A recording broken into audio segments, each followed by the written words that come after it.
create a new kind of therapy. Can anybody think of any examples of a theoretical integration? About an approach that involves our bodies and movements. So the experiential exercises are not going to be about dance, don't freak out. They are going to be about movement though, and how you might be able to take some of the concepts we're going to use today.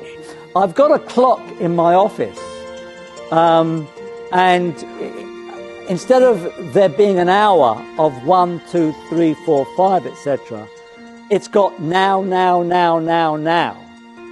To remind me and to remind the client, is all we have is now. Let's see what we can do now. It comes to everyone. I never miss it. I'm addicted to it. I like getting loads of information and knowledge, but I think the concept is very good to make affordable. Every time I see it, it's like, that's what, it's just something so inspiring about the charisma. I'd say it's well worth considering and well worth doing, and particularly if you don't think it's for you, because it probably suggests that it is for you. It's really a nice, non-intrusive way of exploring your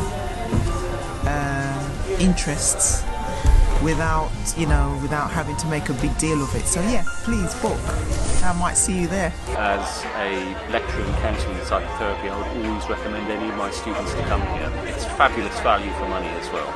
It's about my 5th time, I think now, 4th, 5th time. Give it a go. You'll be surprised, I think. But it's very accessible, very relatable, and they're very accessible and relatable people that deliver it as well. So give it a go.